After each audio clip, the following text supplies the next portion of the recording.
So the horses were intriguing to me.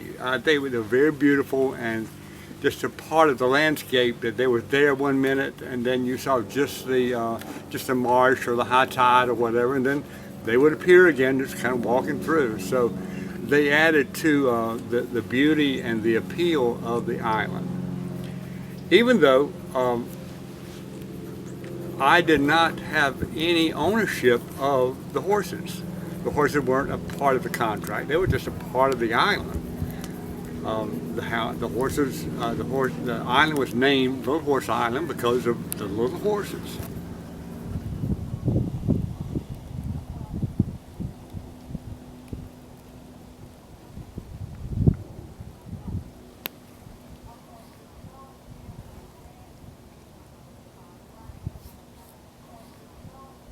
I think one of the interesting things about this herd of ponies that makes them somewhat unique is that anytime you isolate a small group and have it a closed breeding system, the horses tend to develop certain characteristics according to their environment. And this group was originally crossbred from Shetland ponies and marsh tackies, both of which are very hardy animals, very tough. The small size is perfect for the type of terrain with the marsh grasses, and it's not rich forage, it's kind of spread forage. And over time, they have developed into a hybrid pony. And these ponies are very hardy, very sturdy, generally good feet. They tolerate drought well, they tolerate low subsistence well. They're very smart. They really are very careful with themselves and what they do. And it's interesting. I've seen it here and I saw it at Shackleford Banks. You can go out and follow the pony trails out through the marsh because they won't get in the fluff mud. They know how to find, they find the sandy ground, and so you can generally follow pony paths safely in the marsh because they're on good ground. I know, it's so enticing. Well, it all started right, this is where I was raised, right over here, and it started over there. Daddy bought my two youngest brothers ponies for Christmas one year, and he bought them from Brays Island. One was from England and one was from Scotland. They were registered Shetland ponies. We raised them up and broke both of them to pull a buggy, broke both of them to ride.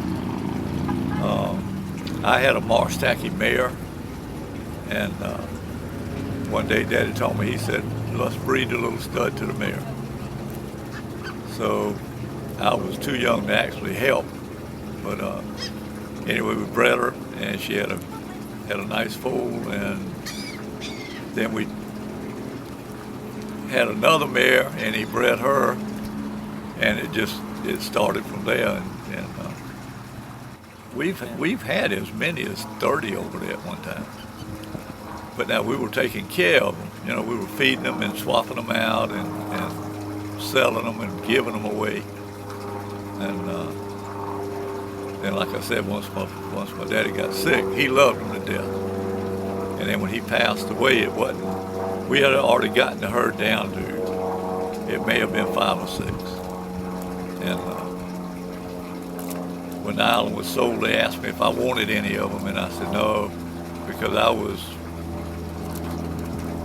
was raising quarter horses at the time, and I just didn't have anywhere to put any of them. So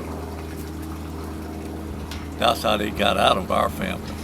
They went with the island. There we go. Ha! Well, that's all. Yeah, this is a call. Okay. The marsh ponies, although they have been feral herds and they are left out there pretty much themselves, have always been somewhat used to people being around. They aren't handled. They're left wild and left to do their own.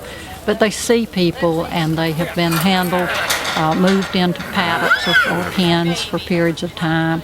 when they wander through the neighborhoods, they become so adjusted to people. In my neighborhood, they would walk right past golf carts, lawnmowers, people out in the yard working. They're used to people because they're used to not being bothered. And it's one of the more difficult aspects of maintaining a herd like this. North Carolina has problems with it. We will too. If you want them to be a wild herd, we have to leave them alone. Come on, handsome. Come on. No, you're not coming through me. Not a good idea. Looks like Not a good idea. Come on. Not a good idea. Go ahead. Good You can have the boy. whole thing. Good boy. Come on. Good baby. Incredible.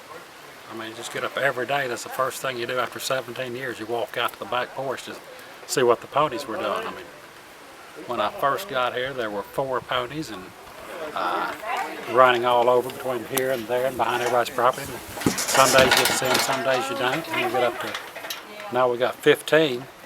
You got 3 different herds, and I mean, it's just every day you're just trying to see where the herd is, what they're doing, what's going on, seeing if there's a new pony out there, see if everybody's okay. So it's been incredible. All this has come about by accident, and Horse Island has worked its way into the history books now with this island.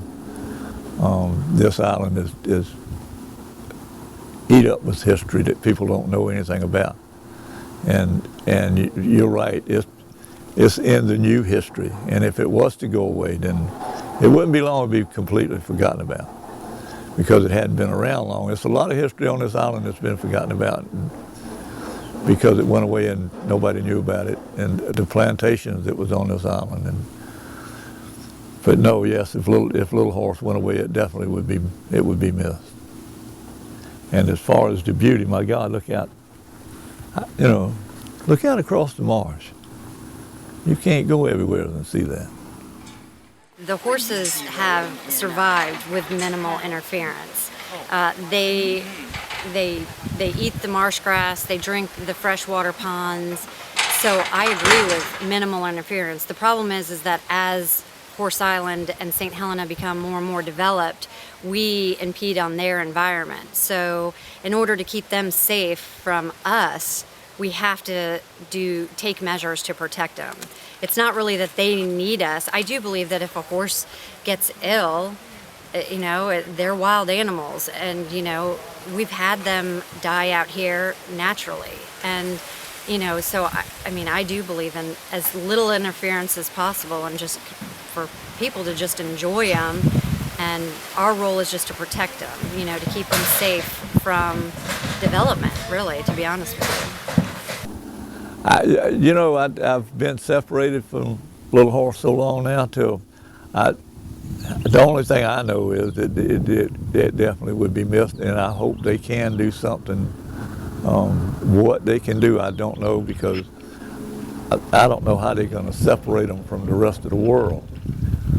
But it's been a long time, and now the whole world's moving in on them,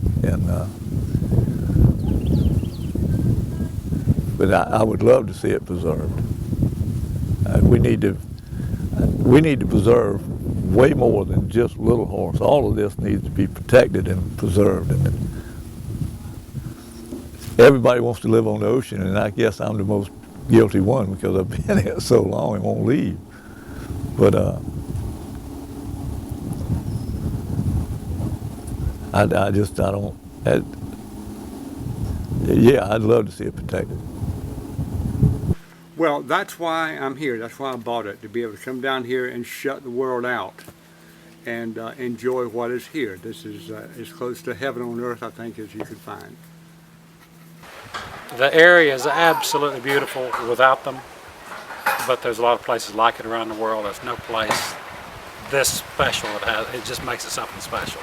It gives that something that I've never seen anywhere else in the world. I mean, that type of environment with something like that there with it too, for the horses also.